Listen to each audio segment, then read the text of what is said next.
If you have kids, you probably have been in the spot if you have more than one kid. And Mandy is in this position right now, and she told you about this yesterday, that she's having some issues between her two kids, her 5-year-old and her 10-year-old.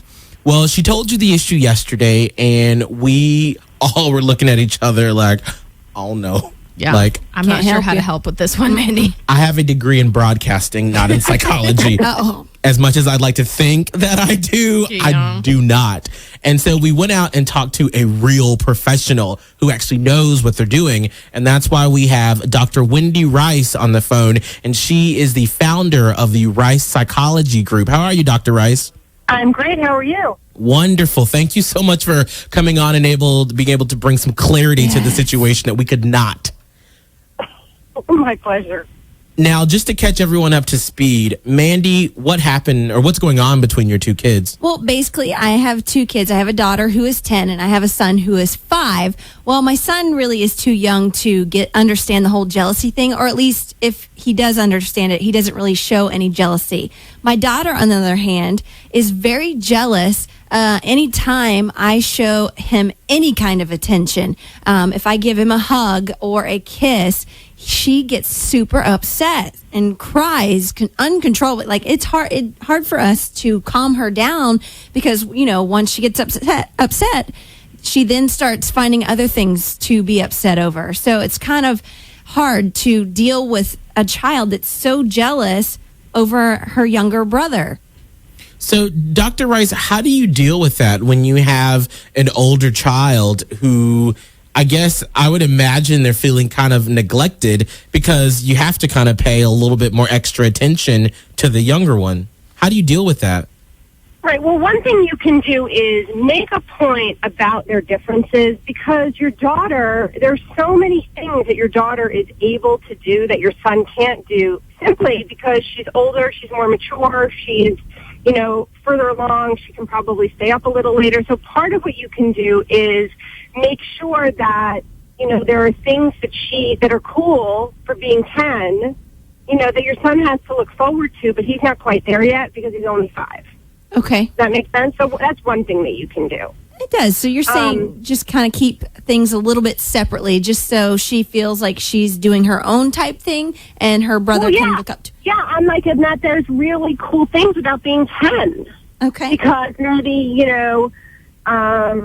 maybe she can do different stuff with her friends that you wouldn't let him do. Do you know what I mean? Like, maybe if you're in the mall, you'd let her go 1 or 2 stores ahead where he has to stay with you. Okay. Or she can stay up a little later and watch a movie that wouldn't be appropriate for him to stay up and watch. Okay. That makes sense. I feel that would really help. So that it's cool to be the older one, and it's cool to be 10. Yeah, does that make sense, Mandy? I mean, trying to help, I guess, instead of making it seem like it's a bad thing that you have to, I guess, in a sense, baby him, that you're like, hey, this is awesome. Like, look at you. You are older. You're the cool person in the family. I'm glad that she's... Without making him feel bad. Right. That's the finessey part. Yeah. That's going to be the tricky one, but I'm glad you said that, because I have put a lot of time in trying to make both of them equal, not realizing that it is probably making her feel like I care for him more, because she's like, why do I have to do all this stuff that he's doing? So I'm glad you made a good point there. I like that. Dr. Rice, why would her 10-year-old feel that way in the first place? Is there like a deeper problem that they need to get to the root of? I mean, there may be, but jealousy between siblings, isn't so uncommon. It sounds like she has a real hard time managing her feelings sometimes anyway. So, it may be helpful to see if there's more going on. If there's a great psychologist in town who can spend a little bit of time with her and see if there's something more going on, but not necessarily. I mean, plenty of people just have jealousy about their siblings and the rest of life is peachy. Now, because I'm glad you said that, Dr. Rice, because I'm really curious if the feelings that she's been having so far, will they be like deep seated in her forever, or once Mandy and her husband, they try to, turn the tides and, do what you said and try to make it sound like it's cool that you're older, do you think this may have a lasting effect on her for the rest of her life?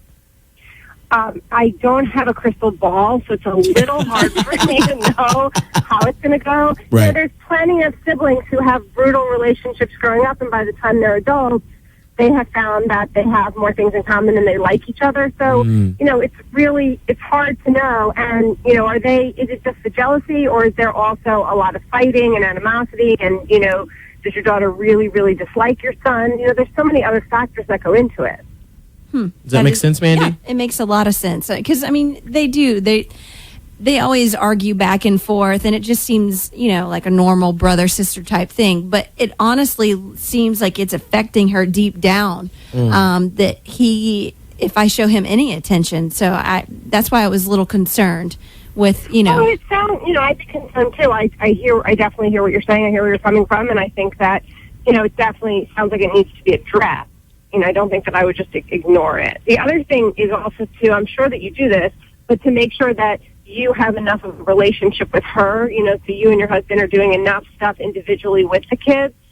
Okay. So that, and then, I'm not really a big fan of, let's praise them for, tying their shoes if they're 10, Right. Not just, like stupid praise for everything, because then they think we're worthless. But, making a big deal about her accomplishments and stuff like that, because part of this is for her to really feel good about herself. Okay. So that she can handle, her brother getting some attention and some affection. And also, this is maybe a conversation. Have you had a conversation with her? About her. About how, not when she's upset, but you can also, when she's in a good mood, or you guys go out for tea or go out for lunch, just the two of you, and say, I'm curious about this because I hug you and I hug him, and I'm curious to know, what it is about me hugging your brother that really makes you so upset. And you may get an answer. I feel like you don't love me when you hug him. Yes. And then you have something to work with. I have had small discussions with her about that, but usually when we're in a different room, not anything like it's just she and I. But yeah, she has told me that she feels like I love him more than her on several occasions. In fact, she's even went as far as telling me how that her life is extremely hard because she feels like she's always in trouble and nobody really loves her. Oh, geez. And I would ask her for some evidence to support that. Because that's Back it up. A negative belief that she has that most likely isn't valid, right? It's probably a little distorted. Right. Because my guess is that you do love her. I do. And her life is harder because she's 10. But there's so many things that she can do that he can't do. So I would say, you know what? Can you provide, let's see if that's really true. Because if it's true, then I, as mom, need to make some serious changes.